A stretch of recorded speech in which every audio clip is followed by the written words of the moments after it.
The stage arrived at Fort Laramie 3 hours past noon on a scorching July day in 1878, and Hannah Fitzgerald stumbled down from it with one hand pressed against her swollen belly and the other clutching a worn carpetbag that held everything she owned in this world.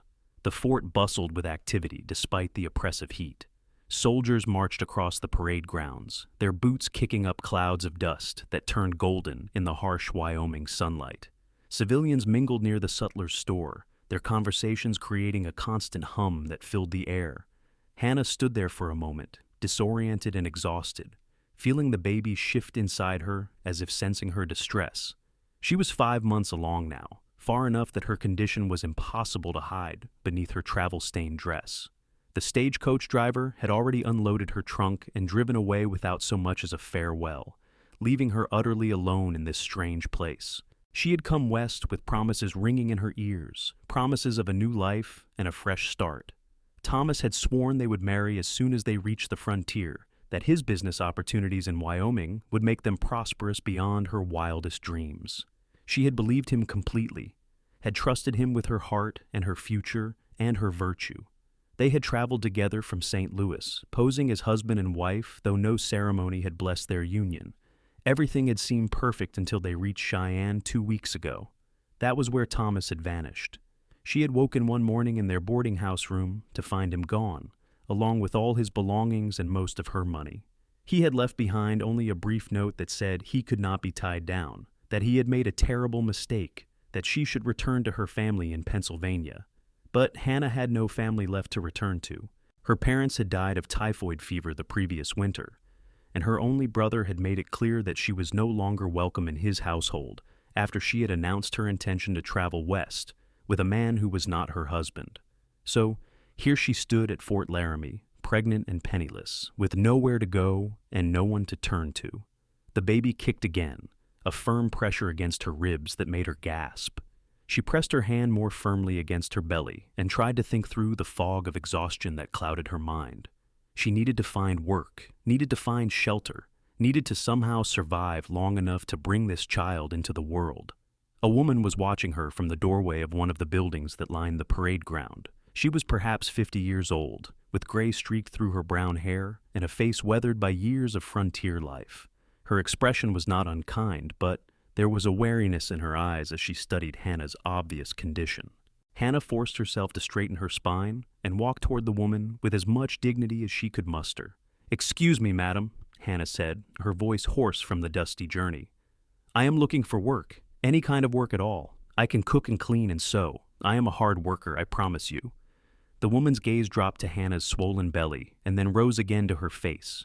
"Where is your husband, child?" The question hit Hannah like a physical blow. She swallowed hard against the lump forming in her throat. "I have no husband, madam. I came west with a man who promised to marry me, but he left me in Cheyenne. I have no family and nowhere else to go." The woman's expression softened slightly, but she shook her head. "I am sorry for your troubles, truly I am. But I cannot help you. My husband is the post commander, and we cannot be seen employing a woman in your condition. It would not be proper." Hannah felt tears prick at the corners of her eyes, but she blinked them back fiercely. She would not cry, not here in front of everyone. "Please, madam, I do not need much, just enough to feed myself until the baby comes. I will work harder than anyone you have ever known." But the woman was already retreating back into her house, sympathy and disapproval warring on her face. "I am sorry," she said again, and then the door closed with a soft click that sounded like the end of hope. Hannah stood there for a long moment, feeling the weight of dozens of eyes upon her. Everyone at the fort must know by now that she had arrived alone and pregnant. She could hear the whispers starting already, could see the judgment written plain on the faces of the women who passed by. A fallen woman, they would call her, a woman of loose morals who had gotten exactly what she deserved. She made her way to the sutler's store, thinking perhaps she could find work there. The proprietor, a balding man with suspicious eyes, listened to her plea and then laughed outright. "I have got no use for a pregnant woman," he said bluntly. "You would be more trouble than you are worth. Try the laundresses, though I doubt they will take you on either." He was right. The laundresses, a group of hard-faced women who worked from dawn until dusk, washing the soldiers' clothes, took one look at Hannah and refused even to speak with her. She tried the fort's small restaurant, tried approaching individual officers' wives, tried everyone she could think of. But everywhere she went, the answer was the same. No one wanted to employ a pregnant woman with no husband, no matter how desperately she needed the work. The sun was sinking toward the horizon when Hannah finally gave up. She sank down onto a bench outside the sutler's store, her legs trembling with exhaustion and her head spinning with hunger and despair. She had not eaten since breakfast, and that had been only a stale roll and weak coffee. The baby moved again inside her, and she found herself whispering to it, "I am sorry, little one. I am so sorry. I do not know what we are going to do." That was when she saw him. He was tall, with broad shoulders and a lean, rangy build that spoke of years spent working outdoors. He wore dusty trail clothes, denim pants, and a chambray shirt that had faded to a soft blue, and a wide-brimmed hat that shadowed his face. He moved with the easy confidence of a man completely comfortable in his own skin, leading his horse toward the livery stable, with one hand resting casually on the animal's neck. There was something about him that drew Hannah's eye, some quality she could not quite name. Perhaps it was simply that he looked competent and capable in a way that made her feel slightly less alone in this frightening place. He must have felt her stare because he turned his head and looked directly at her. Even from a distance, she could see that his eyes were a striking shade of green. He paused for a moment, studying her with an intensity that made her flush and look away. Then he continued on toward the stable, disappearing inside with his horse. Hannah told herself it was foolish to have noticed him at all. She had learned her lesson about trusting men, had learned it in the cruelest way possible. The last thing she needed was to start spinning romantic fantasies about some cowboy who happened to have kind eyes. She needed to focus on survival, on finding some way to keep herself and her baby alive. But the problem was that she had no idea how to do that. Night was falling, and she had nowhere to sleep. She had spent the last of her money on the stagecoach fare from Cheyenne, gambling everything on the hope that she could find work at the fort. That gamble had failed spectacularly. She was still sitting there, trying to figure out what to do, when the cowboy emerged from the stable. He had removed his hat, revealing dark brown hair that curled slightly at the ends. He was younger than she had first thought, probably no more than 25 or 26. His face was tanned from the sun and marked with a few small scars, the kind that came from a life lived outdoors. But it was his eyes that held her attention, those startling green eyes that seemed to see straight through her. He walked directly toward her, and Hannah felt her heart begin to pound. She was suddenly acutely aware of her disheveled appearance, her travel-stained dress, and the hair that had fallen loose from its pins.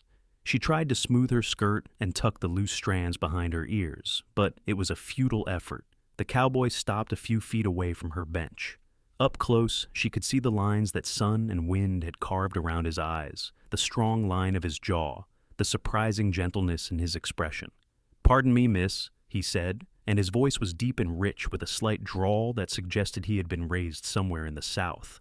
"I could not help but notice you seemed to be in some difficulty. Is there anything I can do to help?"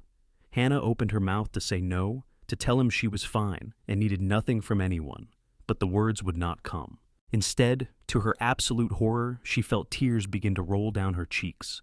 She tried to stop them, tried to maintain some shred of dignity, but it was impossible.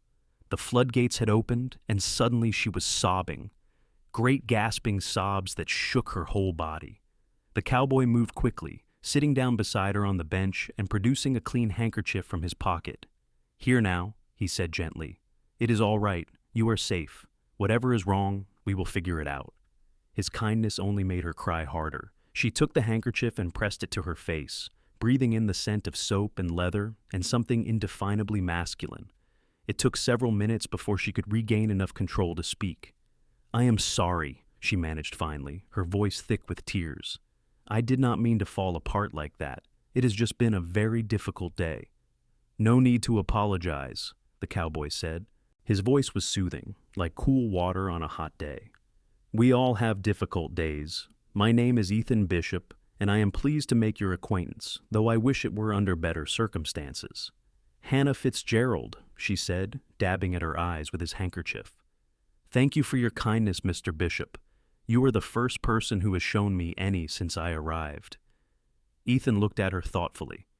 "You came in on the afternoon stage, did you not? I saw it arrive while I was tending to my horse. Are you meeting someone here at the fort?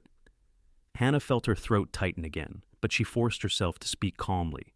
No, I came hoping to find work, but no one will hire me. She gestured helplessly at her belly. Because of my condition. Ethan's gaze dropped to her stomach and then returned to her face. His expression was careful, neutral. Where is the father? He asked quietly. The question hung in the air between them. Hannah could have lied, could have invented some story about a husband who had died tragically or was away working somewhere, but she found that she did not want to lie to this man with the kind green eyes. Gone forever? She said, her voice barely above a whisper. He abandoned me in Cheyenne 2 weeks ago, left while I was sleeping and never came back. She waited for the judgment to appear in Ethan's eyes, for him to stand up and walk away like every other decent person at the fort had done.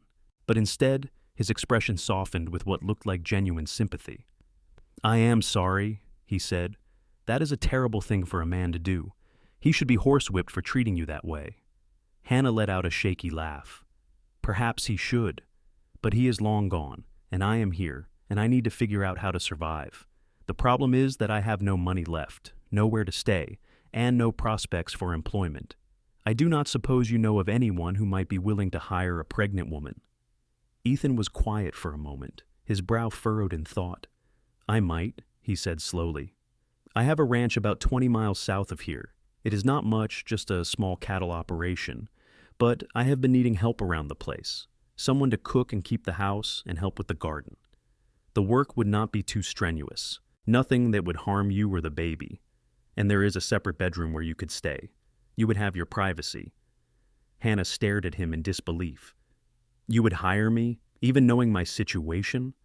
I do not see why not, Ethan said simply. You need work, and I need help. The way I see it, we could help each other out. The pay would not be much, but room and board would be included, and you would be safe. That is worth something, is it not? It was worth everything. Hannah felt a surge of hope so powerful it made her dizzy. Yes, she said quickly. Yes, it is worth everything. Mr. Bishop, if you are serious about this offer, I accept gratefully. I promise you will not regret it. I will work harder than anyone you have ever hired. Ethan smiled at her, and the expression transformed his entire face, making him look younger and even more handsome. I believe you will, and please call me Ethan. We will be working together after all. There is no need for formality. Then you must call me Hannah, she said, feeling something warm unfurl in her chest. Relief, certainly, but also something else, something she was afraid to examine too closely. Hannah, Ethan repeated, as if testing the name on his tongue. Well then, Hannah, I have a room at the boarding house for tonight. We can head out to the ranch first thing in the morning. Have you eaten supper yet? Hannah shook her head, suddenly aware of how ravenously hungry she was. No, I have not eaten since this morning. Ethan stood and held out his hand to help her up from the bench. His hand was large and calloused from years of hard work, but his grip was gentle. Then let us remedy that right away. You need to keep your strength up, especially now. There is a decent restaurant just across the way. Nothing fancy, but the food is good and filling. Hannah allowed him to help her to her feet, grateful for his steady support. Her legs still felt shaky, whether from exhaustion or emotion, she could not say.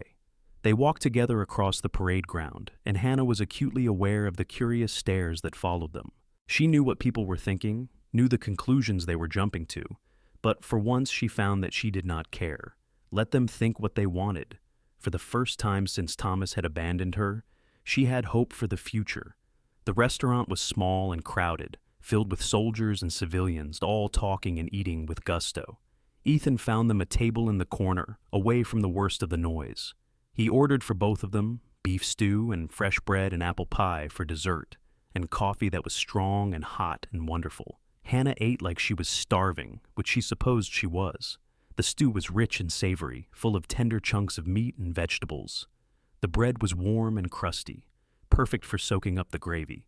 She was halfway through her bowl before she realized that Ethan was watching her with an expression of quiet satisfaction. I am sorry, she said, flushing with embarrassment. I am eating like an animal. I did not realize how hungry I was. Do not apologize, Ethan said firmly. You need to eat. Both of you do. He nodded at her belly. When is the baby due? Late November, the doctor thought. I am about 5 months along now. Ethan nodded slowly. That gives us plenty of time to get everything ready. I do not know much about babies, I will admit, but my sister had 3 children before she passed. I remember there was a lot of preparation involved. I am sorry about your sister, Hannah said softly. Thank you. It was 5 years ago. Fever took her and her husband both. Their children are being raised by our aunt back in Texas. I send money when I can, but I have not seen them in years. There was a shadow of old pain in his eyes, but he shook it off. Tell me about yourself, Hannah. Where are you from originally? They talked all through dinner, and Hannah found herself opening up to Ethan in a way she had not expected. She told him about growing up in a small town in Pennsylvania, about losing her parents, about the loneliness that had made her vulnerable to Thomas's promises. Ethan listened without judgment, asking questions that showed he was genuinely interested in her answers. In turn, he told her about his own life. He had grown up in Texas, the youngest of 4 children. His father had been a rancher, and Ethan had learned the trade from the time he could walk. After his parents died, he had decided to strike out on his own, heading north to Wyoming to start his own operation. He had been at his ranch for 3 years now, building it up slowly with nothing but hard work and determination. It is a good life, he said, his eyes distant, as if seeing something beyond the walls of the restaurant. Lonely sometimes, but good. The land is beautiful, and there is something satisfying about building something with your own 2 hands. I have got about 200 head of cattle now, and I am hoping to expand next year if the winter is not too harsh. It sounds wonderful, Hannah said, and she meant it. The way Ethan talked about his ranch, she could almost see it in her mind. She found herself looking forward to seeing it, to starting this new chapter of her life. After dinner, Ethan walked her to the boarding house and secured a room for her right next to his own. Get some rest, he said, his hand resting briefly on her shoulder, in a gesture that was both comforting and oddly intimate. We will leave at first light. It is a several-hour ride to the ranch, so you will want to be well rested. Hannah thanked him again, her gratitude so overwhelming she could barely put it into words. She went to her room and lay down on the bed, expecting to fall asleep immediately. But instead, she found herself staring at the ceiling, thinking about the extraordinary turn her day had taken. Ethan Bishop was unlike any man she had ever met. Thomas had been charming and persuasive, always telling her what she wanted to hear. But there had been something hollow beneath his smooth words, something false that she had chosen not to see until it was too late. Ethan, on the other hand, seemed solid and real in a way that was deeply reassuring. He had not made her any grand promises or flowery declarations. He had simply offered her honest work and a safe place to stay, and that was worth more than all of Thomas's empty vows. She wondered what his ranch would be like, wondered what her life there would become. And she wondered, though she tried not to, what it would be like to see Ethan every day, to work beside him, to perhaps eventually become his friend. She had been so foolish with Thomas, had rushed headlong into a relationship that had been built on lies and false promises. She would not make that mistake again. Whatever happened with Ethan, she would take it slowly and carefully. She would protect her heart and focus on building a good life for herself and her baby. But even as she made these resolutions, she could not help but remember the warmth of Ethan's hand on her shoulder, the kindness in his green eyes, the way he had looked at her as if she mattered. It had been so long since anyone had made her feel that way.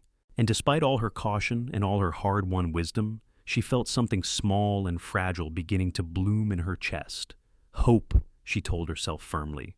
It was just hope, nothing more.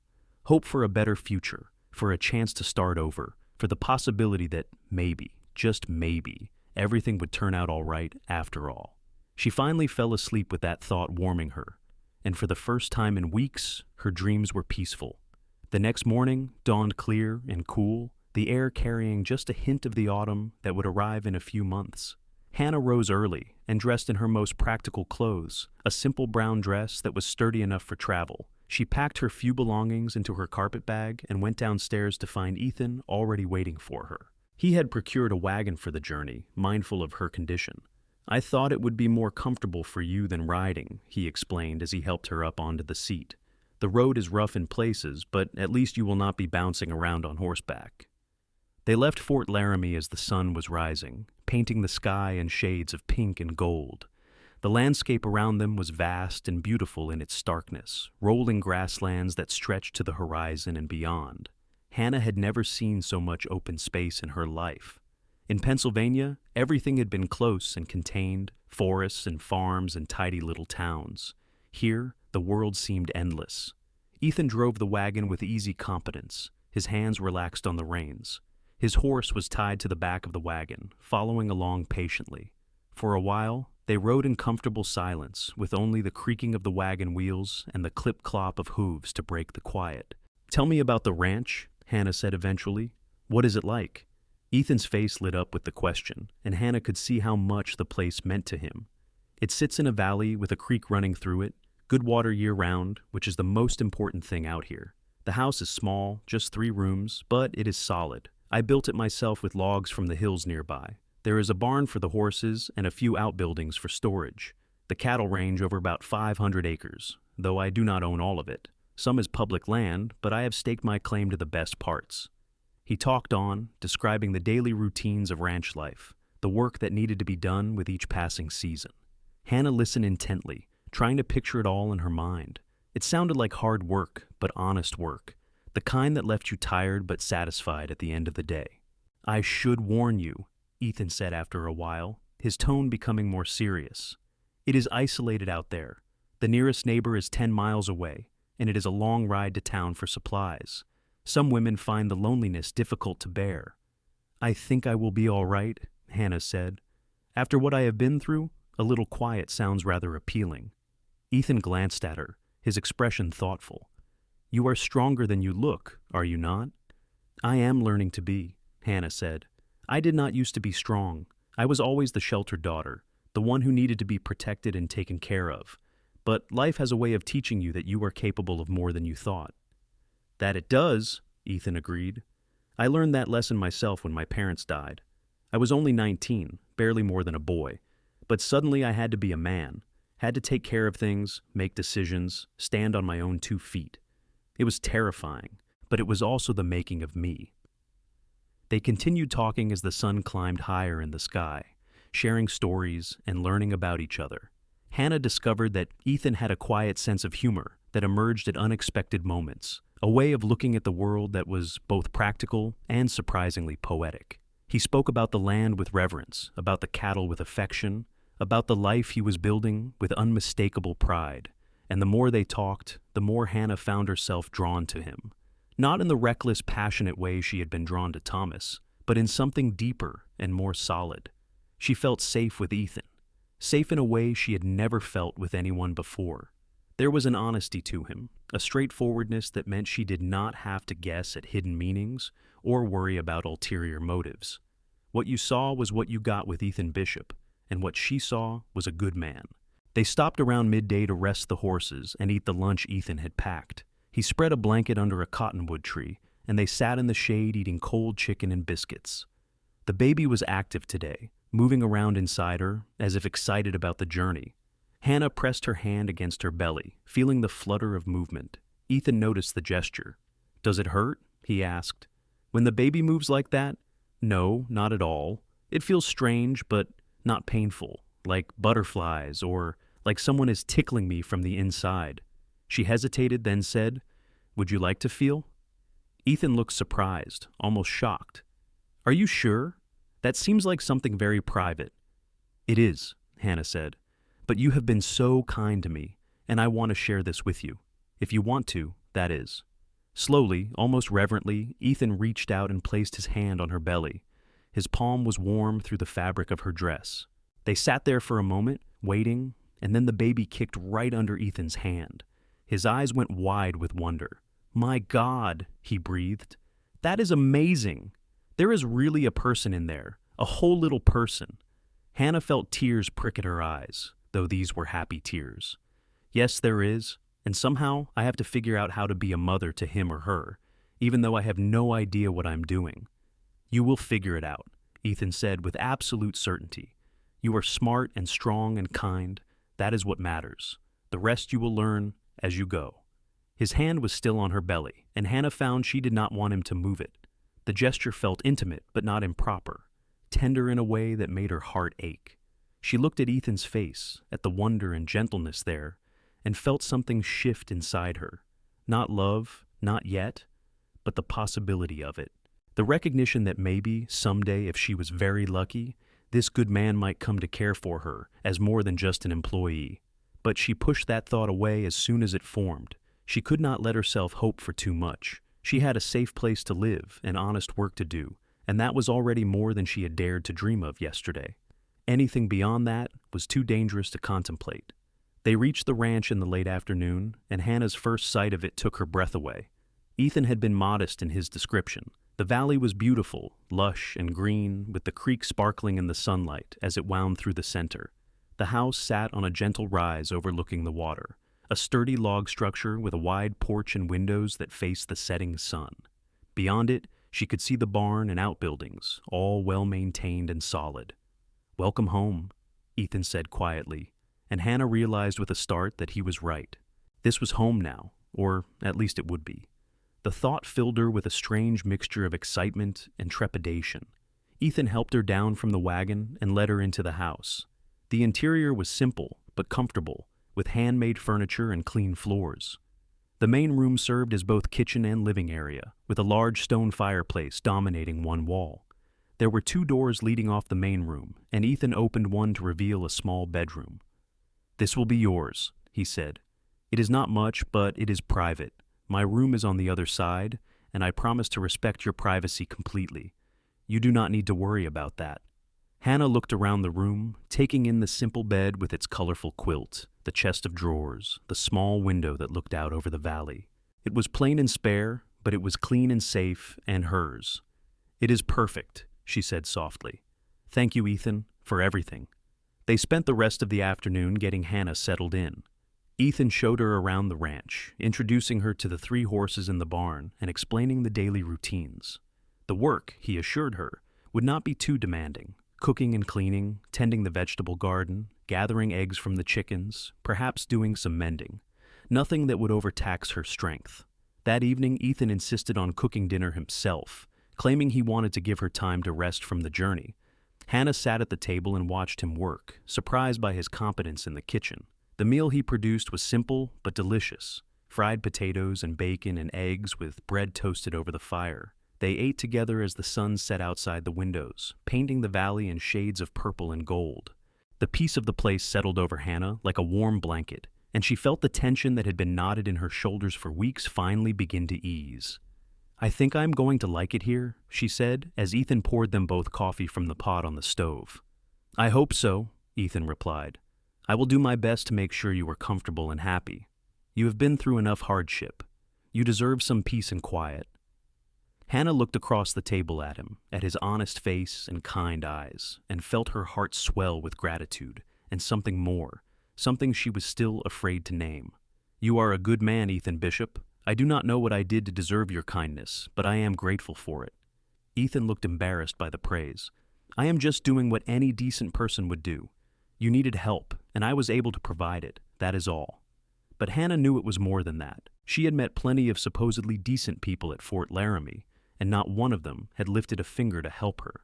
Ethan had done more than just offer her work. He had offered her dignity, had treated her like a person worthy of respect despite her circumstances.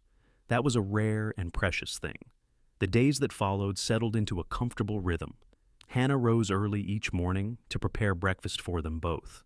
Ethan would eat quickly and then head out to tend to the cattle, often not returning until midday.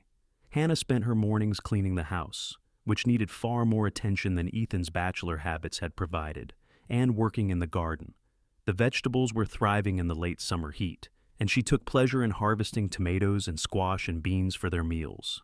In the afternoons, while the worst of the heat bore down, she would rest as Ethan had insisted she must. She would lie on her bed with the window open, feeling the breeze drift across her skin, and let herself simply exist in the moment without worry or fear. It was a novel experience after weeks of constant anxiety. Ethan proved to be excellent company. In the evenings after the day's work was done, they would sit together on the porch and talk as the stars came out overhead. He told her stories about his life, about growing up wild and free on his father's ranch in Texas, about the adventures and misadventures that had marked his youth. She found herself laughing more than she had in months, charmed by his self-deprecating humor and his gift for storytelling. And slowly, gradually, without quite meaning to, Hannah found herself falling for him. It was nothing like what she had felt for Thomas, that wild, passionate infatuation that had burned so bright and so brief. This was gentler, deeper, growing in the quiet moments when Ethan did small kindnesses without thinking. The way he always made sure she had the most comfortable chair, the way he brought her wildflowers from the meadow because he thought they might brighten her room, the way he talked to her baby as if it was already a real person, discussing the day's events and asking for opinions on ranch matters. By the time August turned to September, Hannah had to admit to herself that she was in love with Ethan Bishop. She tried to hide it, tried to keep her feelings locked away where they could not complicate the comfortable arrangement they had. But it grew harder with each passing day, especially when she would catch him looking at her with an expression she could not quite read, something tender and yearning that made her heart race. One evening in mid-September, as they sat on the porch watching the sunset, Ethan finally broke the careful silence they had been maintaining about their feelings. "Hannah," he said, his voice rougher than usual, "I need to talk to you about something." Hannah's heart leapt into her throat. She set down the mending she had been working on and turned to face him fully. "What is it?" Ethan was quiet for a moment, his hands clasped between his knees, his gaze fixed on the horizon. When he spoke, the words seemed to be dragged out of him.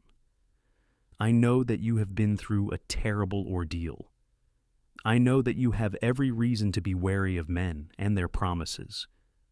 But I cannot keep silent any longer. Hannah, these past weeks with you have been the happiest of my life. You have brought light and warmth into this house, into my life, in a way I did not know was possible, and I have come to care for you deeply, more than care for you, if I am being honest." Hannah's breath caught in her chest. She wanted to speak, but Ethan held up a hand. "Please, let me finish. I know that your baby is another man's child, and I want you to understand that it does not matter to me, not one bit. If you would have me, I would raise that child as my own, love it as my own. I would give you both my name and my protection and everything I have to offer. Hannah Fitzgerald, would you do me the honor of becoming my wife?" The words hung in the air between them, so unexpected and so longed for that Hannah felt dizzy. She looked at Ethan's face, at the vulnerability there, the hope and fear mingled together, and she knew that this was nothing like what had happened with Thomas. This was real. This was a man who saw her completely, knew her situation fully, and loved her anyway. "Yes," she whispered, and then louder, "Yes, Ethan, yes, I will marry you." The joy that blazed across Ethan's face was like the sun breaking through clouds. He reached for her hands and held them gently, as if she were something precious and fragile. "You have made me the happiest man alive," he said, his voice thick with emotion. "I promise I will spend every day of my life trying to be worthy of you." "You already are," Hannah said, tears streaming down her cheeks. "You are the best man I have ever known, Ethan Bishop, and I love you. I have been so afraid to say it, so afraid of being hurt again, but I love you with all my heart." Ethan pulled her into his arms, careful of her swollen belly, and held her close. Hannah buried her face in his chest and let herself cry, releasing all the fear and pain and loneliness she had been carrying. And then, when the tears finally subsided, she looked up at him and smiled. Ethan bent his head and kissed her, and it was everything a kiss should be, tender and passionate, gentle and fierce, full of promise and possibility. Hannah kissed him back with all the love in her heart, feeling like she had finally come home after a long and terrible journey. They were married 3 days later in a simple ceremony at Fort Laramie. The post-chaplain performed the service, and a few of the soldiers stood as witnesses. It was nothing like the grand wedding Hannah had once dreamed of as a girl, but it was perfect because Ethan was beside her, holding her hand and looking at her as if she hung the moon and stars. Afterward, they returned to the ranch as husband and wife, and that night, in the big bed in Ethan's room that was now their room, he made love to her with exquisite gentleness. He was careful of the baby, careful not to hurt her, but there was passion beneath the tenderness that took Hannah's breath away. It was nothing like it had been with Thomas, that fumbling and ultimately disappointing experience. This was beautiful and right, two people joining together in love and trust. The autumn passed in a golden haze of contentment. Hannah bloomed under Ethan's love and care, growing rounder and more radiant as the baby developed. Ethan was endlessly fascinated by her changing body, by the baby's increasingly vigorous movements. He would spend long minutes with his hand on her belly, talking to the child within, telling it about the ranch and the horses and all the things they would do together when it was born. They made plans for the future, talking late into the night about the life they would build together. Ethan wanted to expand the ranch, to build a bigger house someday when they could afford it. Hannah dreamed of having a large garden, perhaps even some fruit trees. And they both looked forward to the day when there would be children running through the valley, filling the quiet spaces with laughter and joy. But first, there was this baby to bring into the world. As November approached and Hannah's time drew near, Ethan became increasingly anxious. The nearest doctor was at Fort Laramie, too far away to be of use when labor started. But there was a woman named Mrs. Patterson who lived on a neighboring ranch, a widow who had birthed 8 children of her own, and had served as midwife to half the women in the territory. Ethan rode over to speak with her in early November, explaining the situation. Mrs. Patterson, a sturdy woman with gray hair and capable hands, agreed immediately to come when Hannah's time arrived. "You send word the moment her pains start," she told Ethan firmly. "Even if it is the middle of the night, I will come right away." Hannah's labor began on a cold November night, 3 weeks before the baby was due. She woke to a sharp pain in her lower back and knew immediately what it meant. She touched Ethan's shoulder gently, and he was awake in an instant. "Is it time?" he asked, his voice tight with worry. "Yes," Hannah said, trying to sound calmer than she felt. "You need to go fetch Mrs. Patterson." Ethan was up and dressed in minutes, pulling on his coat and boots. "I will ride as fast as I can. You try to stay calm, all right? Everything is going to be fine." Hannah nodded, though she was far from sure of that. She had heard stories about childbirth, about the dangers and the pain. But there was no turning back now. The baby was coming, ready or not. Ethan kissed her quickly and then was gone, his footsteps pounding across the porch and then the sound of his horse galloping away into the night. Hannah lay in bed, breathing through the contractions, which were still far apart and manageable. She tried not to be afraid, tried to focus on the fact that soon she would meet her baby, would hold it in her arms. Ethan returned less than 2 hours later with Mrs. Patterson, who took one look at Hannah and immediately took charge. "All right, my dear, let us see how you are progressing," she said briskly, shooing Ethan out of the room. "You go boil some water and get me clean towels, lots of them." The labor was long and difficult. The baby was not positioned quite right, and it took hours of hard work before Mrs. Patterson was satisfied that things were progressing properly. Through it all, Ethan hovered nearby, pacing the main room and jumping up anxiously every time Hannah cried out. Finally, as dawn was breaking outside the windows, the baby came. Hannah pushed with the last of her strength, and suddenly there was a new sound in the room, a lusty wail that was the most beautiful thing she had ever heard. "It is a boy," Mrs. Patterson announced, holding up the squalling infant. "A fine, healthy boy with a good, strong set of lungs." Hannah laughed and cried at the same time, holding out her arms for her son. Mrs. Patterson laid him on her chest, and Hannah looked down at the tiny red face, the dark hair plastered to his skull, the perfect miniature fingers that waved in the air. He was beautiful. He was perfect. He was hers. "Can I come in?" Ethan's voice came from the doorway, tentative and hopeful. "Yes, come meet your son," Hannah said, and she saw the way Ethan's face transformed at those words. "Your son," she had said, not just the baby or her son, but his. Ethan came to the bedside and looked down at the infant with an expression of pure wonder. "He is so small," he whispered, "so perfect." "Would you like to hold him?" Hannah asked. Ethan nodded, too overcome to speak. Mrs. Patterson showed him how to support the baby's head, and then the infant was in his arms. Ethan looked down at the child, and Hannah saw tears streaming down his face. "Hello, little one," Ethan said softly. "Welcome to the world. I am your papa, and I promise to love you and protect you for as long as I live." Hannah felt her heart overflow with love for both of them, for her husband and her son. This was her family now, and it was more than she had ever hoped for. They named the baby Thomas Edward Bishop, wanting to give him a fresh start with a name that held no painful associations. From the start, they called him Edward, and the name suited him. He was a good baby, healthy and alert, with his mother's blue eyes and a serious expression that made him look like a tiny old man. Ethan was a devoted father from the first moment. He changed Edward's diapers without complaint, walked the floor with him when he was fussy, sat for hours just watching him sleep. Hannah had worried, in the weeks before the birth, that Ethan might have second thoughts about raising another man's child, but she need not have concerned herself. Ethan loved Edward completely and unreservedly, with no apparent thought for the fact that they did not share blood. "He is my son in every way that matters," Ethan told Hannah one night as they lay in bed with Edward sleeping in his cradle beside them. "I may not have given him life, but I will give him everything else: my name, my home, my love, my guidance. That is what makes a father." Hannah kissed him, overwhelmed with gratitude and love.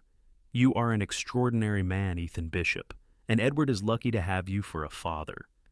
Winter settled over the valley, bringing snow and cold winds. But inside the ranch house, everything was warm and cozy. Hannah recovered her strength quickly, and she found joy in the simple routines of caring for her baby and managing the household. Ethan continued to work the ranch, though he spent less time out on the range and more time close to home, unwilling to be away from his new family for long. On Christmas Day, Ethan surprised Hannah with a gift he had been secretly working on for weeks. It was a cradle he had carved himself from pine, with intricate designs of horses and cattle and mountains worked into the sides. It was beautiful, a work of art as much as a functional piece of furniture. "Oh, Ethan," Hannah breathed, running her fingers over the smooth wood. "It is gorgeous. You made this?" "I wanted Edward to have something special," Ethan said, looking pleased by her reaction. "Something he could pass down to his own children someday." Hannah threw her arms around him, careful not to crush the baby she held against her chest. "I love it. I love you. I am so blessed to have you in my life." That winter was the happiest time Hannah had ever known. Despite the cold and the isolation, despite the hard work and the sleepless nights with a newborn, she was completely content. She had a husband who loved her, a beautiful, healthy baby, and a home that felt safe and warm. All the pain and fear of the previous year seemed like a distant nightmare, something that had happened to someone else. Spring came early that year, melting the snow and bringing green grass back to the valley. Edward grew and thrived, becoming more alert and interactive with each passing week. He smiled for the first time in March, and both Hannah and Ethan were there to see it. Ethan had been making silly faces at the baby, and suddenly Edward had broken into a gummy smile that lit up his whole face. They had both laughed with delight, and Ethan had scooped up the baby and spun him around gently. As Edward approached his first birthday, Hannah began to feel that something was different, that her body was changing in a familiar way. At first she dismissed it, thinking it was too soon, that she was imagining things. But when her monthly courses failed to arrive for the second month in a row, she could no longer deny it. She was pregnant again. She told Ethan one evening in October as they sat together on the porch watching Edward play with wooden blocks on a blanket. "I have something to tell you," she said, her voice slightly nervous despite the happiness she felt. Ethan looked at her with immediate concern. "What is it? Are you all right?" "I am more than all right," Hannah assured him. "I am pregnant, Ethan. We are going to have another baby." The joy on Ethan's face was immediate and absolute. He let out a whoop that startled Edward into dropping his blocks, then grabbed Hannah and kissed her soundly. "That is wonderful news. The best news. When?" "Sometime in late May or early June, I think. I am only about 2 months along." Ethan placed his hand on her still flat belly with the same reverence he had shown the first time, back when Edward was still unborn. "Our baby," he said softly, "a child that we made together. Oh, Hannah, I am so happy I could burst." This pregnancy was easier than the first had been. Hannah was not dealing with the stress and fear that had marked those early months with Edward. She was healthy and well-fed, with a loving husband to care for her, and she had the confidence that came from having already done this once before.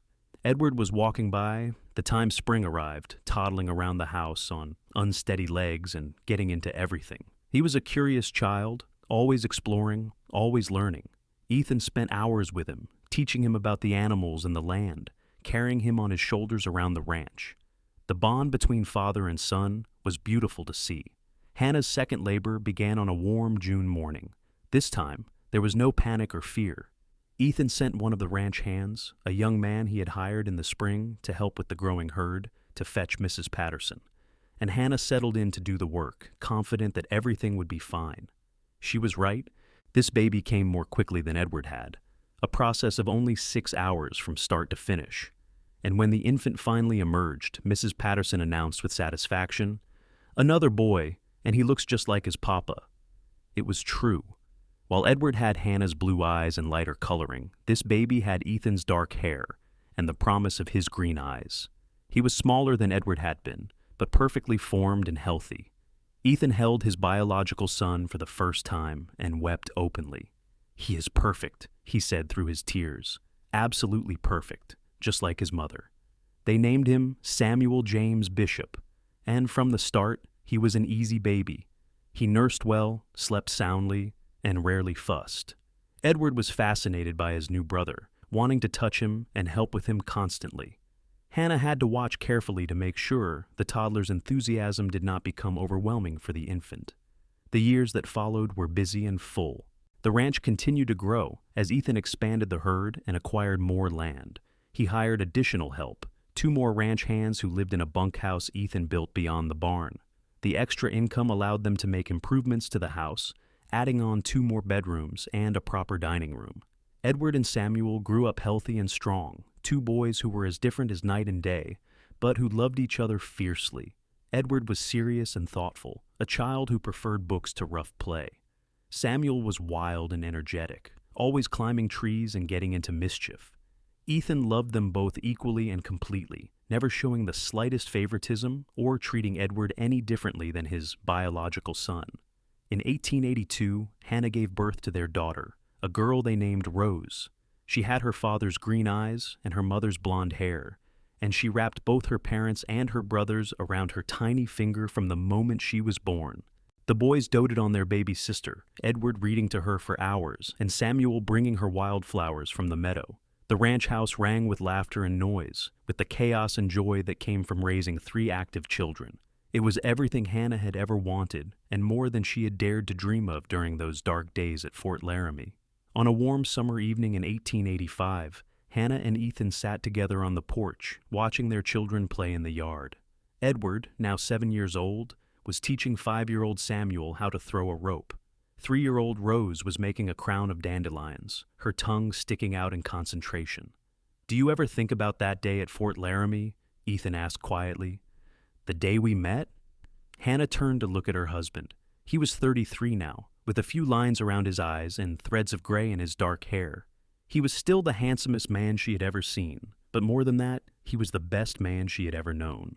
"Sometimes," she said honestly, "but it feels like a lifetime ago, like it happened to a different person." "In a way it did," Ethan said. "That frightened girl on the bench outside the sutler's store, she is not the same person as the woman sitting beside me now." "No," Hannah agreed. "She is not. That girl was lost and alone and terrified. This woman is none of those things. This woman is happy and loved and home." Ethan took her hand and raised it to his lips, kissing her knuckles tenderly. "I am so grateful that stage brought you to Fort Laramie that day. I know it was hard for you, what you went through with that worthless scoundrel, but if it had not happened, you would not be here now. We would not have this life, these children, and I cannot imagine my life without you." Hannah felt tears prick at her eyes, but they were happy tears. "I used to be angry about what Thomas did to me, how he abandoned me when I needed him most. But I am not angry anymore. You are right. If he had not left me, I never would have met you. I never would have known what real love feels like. In a strange way, his betrayal was the best thing that ever happened to me because it led me to you." They sat together in comfortable silence, watching their children play as the sun set over the valley. The mountains in the distance were purple against the orange sky, and the creek sparkled like diamonds where it caught the light. The cattle lowed in the distance, a peaceful sound that spoke of prosperity and plenty. "Do you ever regret it?" Hannah asked after a while. "Taking me in that day? Taking on another man's child as your own?" Ethan looked at her with surprise. "Never, not for one single moment. Edward is my son just as much as Samuel is. They are both my boys, and I love them equally. You know that." "I do know it," Hannah said. "I see it every day in the way you are with them. But I wanted to hear you say it." "Then hear this too," Ethan said, turning to face her fully. "You and our children are the best things in my life. This ranch, everything I have built here, it means nothing without you. You are my partner, my love, my heart. And every day I wake up grateful that you said yes when I asked you to marry me." Hannah leaned in and kissed him, putting all her love and gratitude into the gesture. When they pulled apart, both children were watching them with identical expressions of disgust. "Yuck," Samuel announced. "They are kissing again?" "Grown-ups are weird," Edward agreed solemnly. Rose just giggled and went back to her flowers. Ethan and Hannah laughed together, and then Ethan stood and swept Rose up into his arms, making her squeal with delight. "Come on, you little rascals, let us go catch fireflies before it gets too dark." The children cheered and ran ahead toward the meadow, where the first fireflies were beginning to blink in the twilight. Ethan held out his free hand to Hannah, and she took it, letting him pull her to her feet. They walked together toward the meadow, their hands clasped, their daughter on Ethan's hip and their sons running ahead. And Hannah thought that this, right here, was happiness. Not the dramatic, passionate love she had once thought she wanted, but this steady, enduring love that had grown deeper and stronger with each passing year. She had been pregnant and abandoned at Fort Laramie, desperate and alone with nowhere to turn. A cowboy had asked where the father was, and she had told him the truth, gone forever. And thank God he was, because if Thomas had not left her, she never would have found Ethan. She never would have known what it felt like to be truly loved, truly cherished, truly home. As they reached the meadow and the children scattered to chase fireflies, Hannah looked up at the emerging stars and sent a silent prayer of gratitude to whatever force had brought her to this place, to this man, to this life. She had traveled through darkness to find the light, and it had been worth every difficult step of the journey. Ethan caught her looking at the stars and smiled at her, that warm smile that still made her heart skip after all these years. "What are you thinking about?" "How lucky I am," Hannah said simply. "How blessed we are to have all this." "We are blessed," Ethan agreed. "But it is not luck, Hannah. It is love. It is choosing each other every day, working together to build something good and strong. That is what matters." He was right, Hannah knew. Love was not just a feeling that swept over you and carried you away. It was a choice, a commitment, a daily decision to put someone else's needs alongside your own. It was building a life together one day at a time, through the good times and the hard times, through the laughter and the tears. And she and Ethan had built something beautiful together. They had taken the broken pieces of her past and created something whole and good and lasting. They had made a family, a home, a life worth living. The years continued to pass in a blur of activity and joy. The children grew and changed, becoming more themselves with each passing season. Edward developed a passion for learning and announced at age 12 that he wanted to be a veterinarian, wanting to care for animals the way his father had taught him. Ethan was immensely proud and began saving money to send the boy to veterinary school when the time came.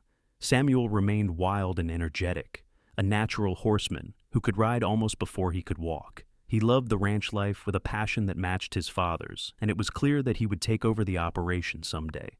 Ethan began teaching him the business side of ranching, and Samuel soaked up the knowledge like a sponge. Rose grew into a beautiful, spirited girl who had inherited the best qualities of both her parents.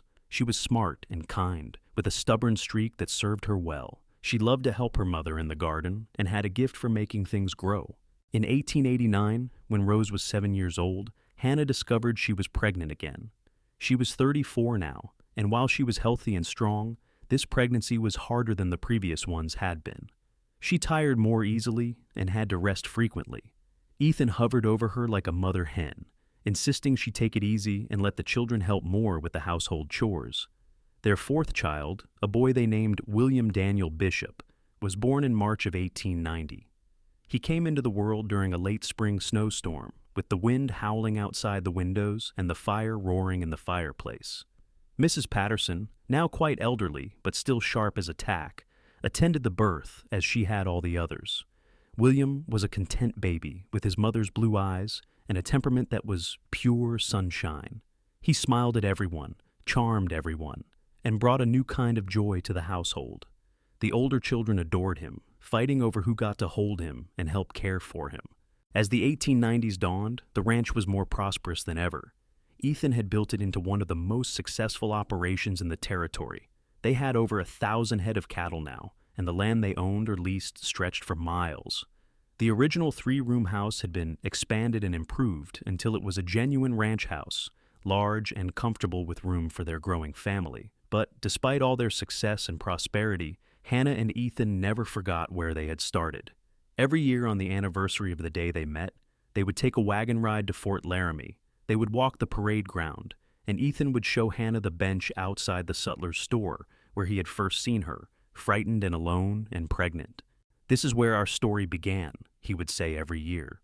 "This is where I found the greatest treasure of my life." And Hannah would kiss him and remind him that he had saved her life that day, that his kindness and generosity had given her and Edward a chance at happiness they never would have had otherwise. In the summer of 1895, Edward graduated from veterinary school and returned to Wyoming to set up practice. He was 21 years old, a fine young man who made both his parents enormously proud.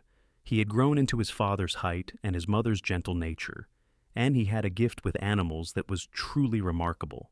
Samuel was 19 and running the ranch alongside his father now. He had grown into a strapping young man, tall and strong, with his father's green eyes and easy smile.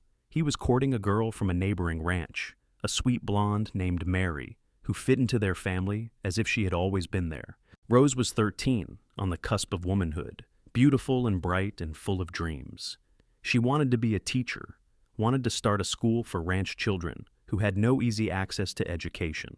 Ethan and Hannah supported her ambition wholeheartedly, proud of their daughter's compassion and intelligence. William was 5, still their baby, though he would hate to be called that.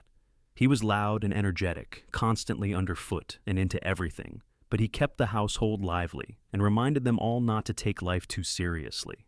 On Hannah's 41st birthday, Ethan surprised her with a gift. He led her outside to find a brand new buggy, sleek and well-made, with cushioned seats and a fringed top. "For you," he said, grinning at her surprise. "So you can drive into town whenever you want without having to wait for me or one of the boys to take you." Hannah threw her arms around him, laughing with delight. "You spoil me, Ethan Bishop." "I do my best," he agreed, kissing her soundly. "You deserve to be spoiled. You have given me everything, Hannah.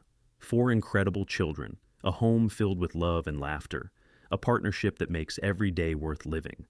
This buggy is nothing compared to what you have given me."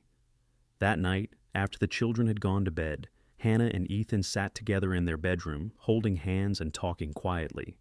It was something they did often, these late-night conversations that kept their connection strong even after 17 years of marriage.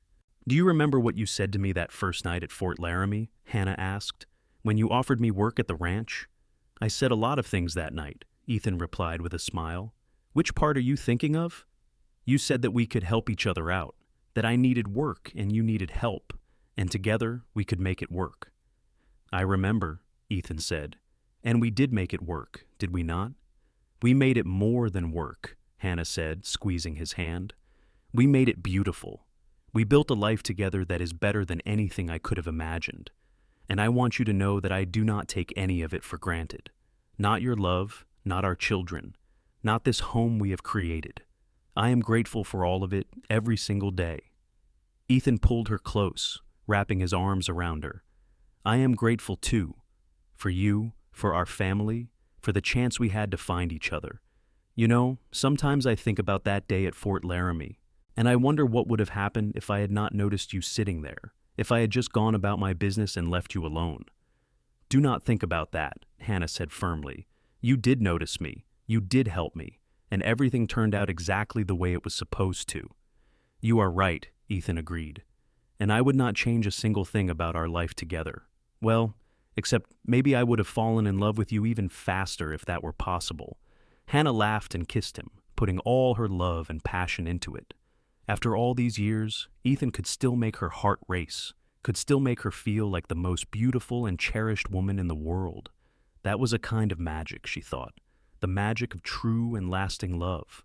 The turn of the century brought changes to Wyoming and to the Bishop Ranch.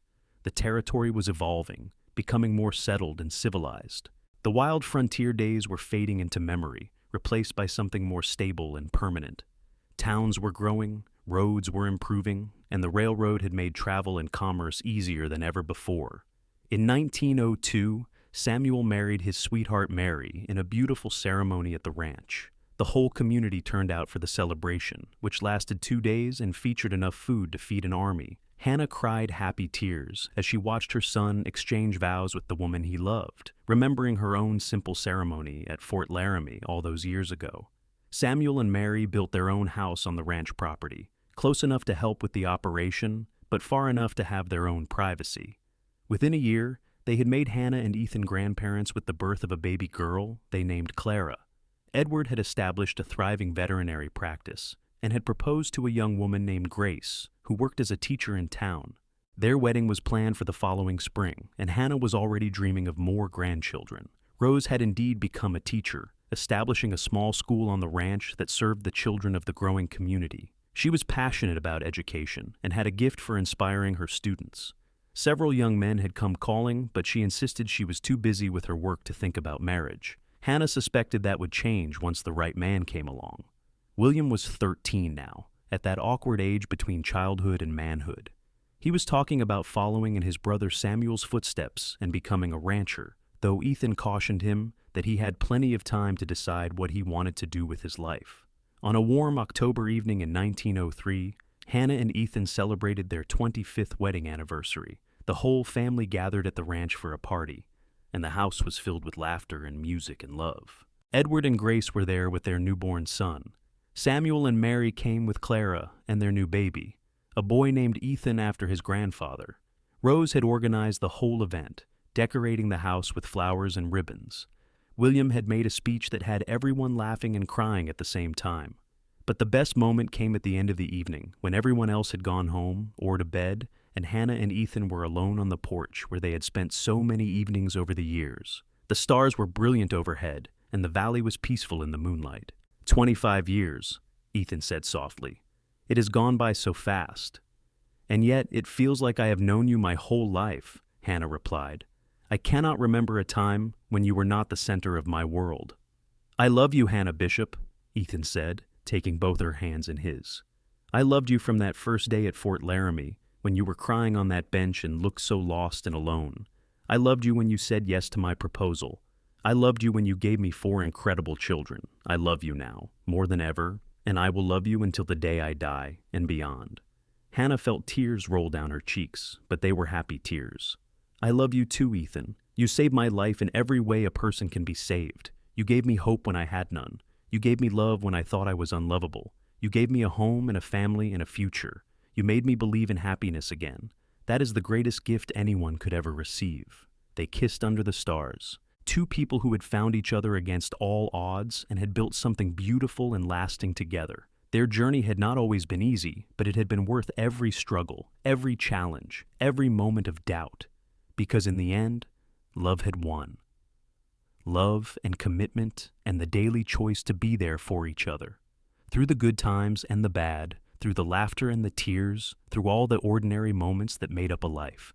Hannah thought back to that terrified young woman who had arrived at Fort Laramie 25 years ago, pregnant and abandoned and desperate. She wished she could go back and tell that woman that everything would be all right, that the cowboy with the kind green eyes would change her life in ways she could not imagine, that the words "gone forever" she had spoken about her baby's father would turn out to be a blessing, not a curse, because they would lead her to the man she was meant to be with all along. But that young woman could not have understood, not then. She had to live through it all, had to experience the fear and the hope and the gradual building of love and trust. That was the only way the story could unfold. And what a beautiful story it had been. As they sat together on the porch, holding hands and watching the stars, Hannah knew that she was exactly where she was supposed to be. She had found her home, her love, her purpose. And while life would continue to bring changes and challenges, she would face them all with Ethan by her side. Their love story had begun with abandonment and ended with forever. It had started with fear and blossomed into faith. It had taken broken pieces and created something whole and beautiful. And every day for the rest of their lives, they would choose each other. They would choose love. They would choose the life they had built together, brick by brick, moment by moment, year by year. That was the real miracle, Hannah thought. Not that they had found each other, though that had been miraculous enough, but that they had created something that lasted, something that grew stronger with each passing year, something that would continue long after they were gone, through their children and grandchildren and all the generations to come. The cowboy had asked where the father was, and she had said, "Gone forever." And in that moment, her real story had begun. The story of Hannah and Ethan Bishop, two people who had found love in the unlikeliest of places and had nurtured it into something extraordinary. As the moon rose higher in the sky and the night grew deeper around them, they stayed on the porch, unwilling to let this perfect moment end. They had all the time in the world, they thought, all the time they would ever need. And they were right, because true love, the kind that is built on respect and trust and daily commitment, does not measure time in minutes or hours or even years. It measures time in moments like this one, perfect and eternal, stretching forward into a future filled with possibility. Hannah leaned her head on Ethan's shoulder and felt his arm come around her, warm and solid and safe. And she knew, with absolute certainty, that this was what happiness felt like. This was what home felt like. This was what forever felt like. And it was worth everything she had gone through to get here. Every tear, every fear, every moment of despair had led her to this place, to this man, to this life. And she would not change a single thing about the journey because the destination had been worth it all. The story that had begun with abandonment at a fort in Wyoming had become a love story for the ages, a story of redemption and second chances, a story of a woman who had found strength she did not know she possessed, a story of a man who had seen past circumstances to the person beneath, a story of a family built on love and commitment and the unshakable belief that together anything was possible. And as they finally rose from the porch and went inside to bed, walking hand in hand through the house that love had built, Hannah and Ethan knew that their story would continue, through their children and grandchildren, through the ranch that would pass down through generations, through the example they had set of what true partnership looked like. They had been given a second chance at happiness, and they had seized it with both hands. They had built a life together that was rich and full and meaningful. They had loved each other through everything life had thrown at them, and their love had only grown stronger. That night, as they lay in bed with Ethan's arms around her, and the sounds of the ranch settling in for sleep around them, Hannah whispered one final prayer of gratitude. "Thank you for bringing me to Fort Laramie that day. Thank you for the cowboy who saw me and did not look away. Thank you for this life, this love, this family. Thank you for the journey that brought me home." And in the darkness, Ethan pulled her closer and whispered back, "Thank you for saying yes. Thank you for trusting me. Thank you for building this life with me. You are everything I never knew I needed, and I will love you forever."